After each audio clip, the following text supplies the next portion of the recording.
Let's talk about TikTok again. A couple episodes ago, I dove into the trend of corecore and how I felt pretty negative towards the majority of the lazy, self-loathing side of it. But today I find myself talking about the platform again. And with talks and action being taken towards TikTok's ban due to quote-unquote security reasons, I thought if there was ever going to be a chance to talk about the wild topic we're going to dive into, it would be now. TikTok as a platform is super interesting due to inherently being the first Gen Z or Gen Z alpha-driven platform.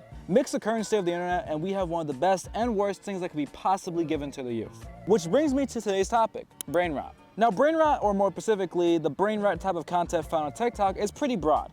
It's almost a genre of humor that's been created and popularized through the platform. And today I want to talk about the reason it works, some of the people behind it, and why I kind of think it's a good thing.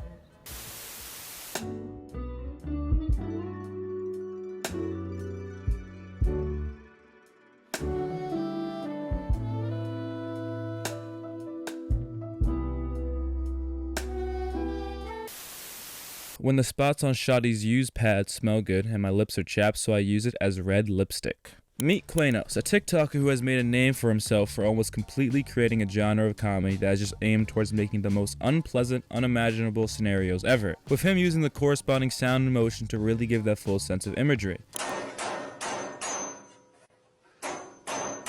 What I find so quote-unquote interesting about him in particular is just the lack of shame or pullback he has in any of these. And trust me, he has a lot of these TikToks with varying scenarios. Like, he has more than you probably think he does. And I can't help but just sit there and laugh my ass off when I see him somehow come with an even more absurd scenario, even sometimes getting his family involved in these skits. Unironically, his influence is seen throughout the platform, with now female content creators doing the inverse of fit that demographic, which I think is super clever and makes the jokes more fresh. Also, I'm not trying to discredit other creators who have made similar content to Quanos, who upstar that type of content on the platform. I'm just being honest when I say that Quanos is by far the most prevalent and is the face of the genre, so I want to just put the focus on him. And I bring up Quanos especially because I think it's the best way to show why this new wave of just ultra absurd humor works. Again, these are very, very, very stupid things, but I do find it to be interesting to look into why these things pick up steam online and why people find them funny. Quanos works mainly because the insane scenarios are more or less based in reality. Yes, no human has ever done or thought of when I go to Andy's room from Toy Story and Buzz Lightyear thick, so I get that type of timing and dude releases quick queefs and good rhythm that makes you want to dance cause dude heard Woody hearing me say my Apple Music ain't working.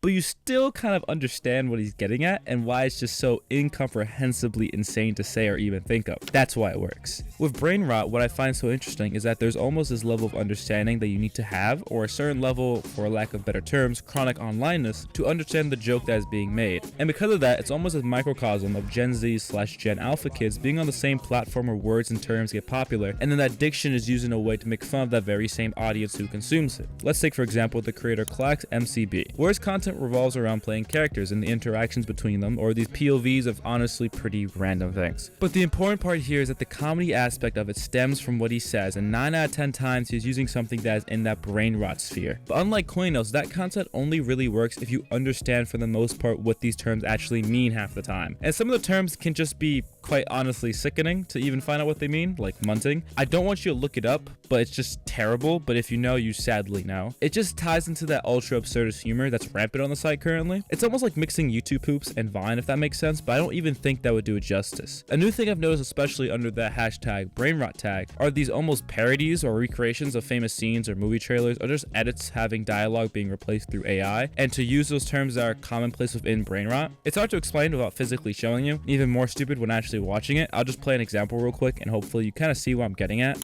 Well, let me get this straight. You think Skibidi Toilet is funny? I do. If it was me mogging I Show Speed, you'd make me end my edging streak. You have a problem with I Show Speed? Yes, I do. Have you seen what it's like out there, Murray?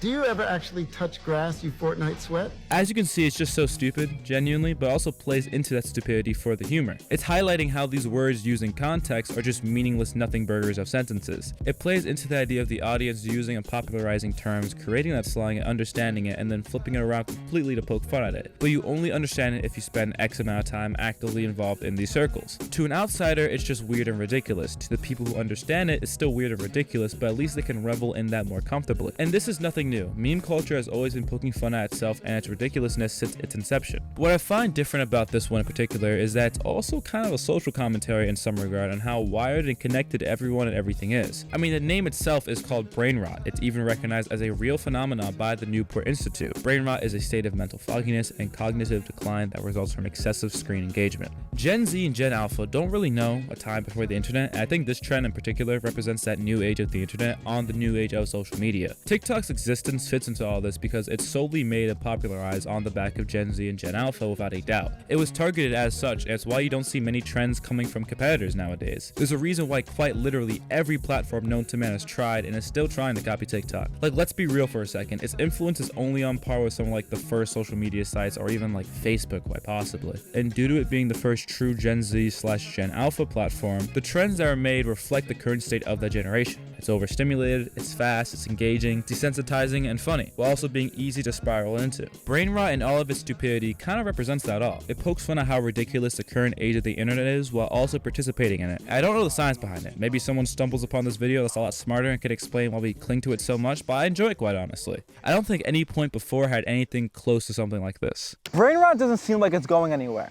As of writing the script, it's currently sitting at 101.3 million views with the exact hashtag Brainrot tag. And quite honestly, I've only really seen it making waves pretty recently.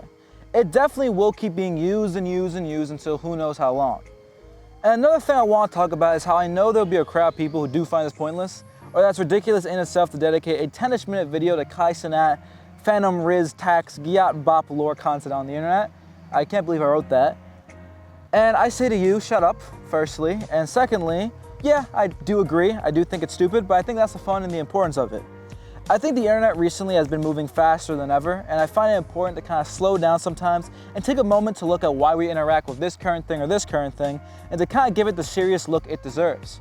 And more importantly, like I said, it's just fun to make a shorter, more laid-back episode and to have an excuse to include quanos in it. With all that said, I feel that Brainrot is Gen Z's way of almost criticizing itself, and that we're ultra aware of how stupid we look, how we say certain things in stupid slang, but at the same time we are able to look back and laugh at ourselves.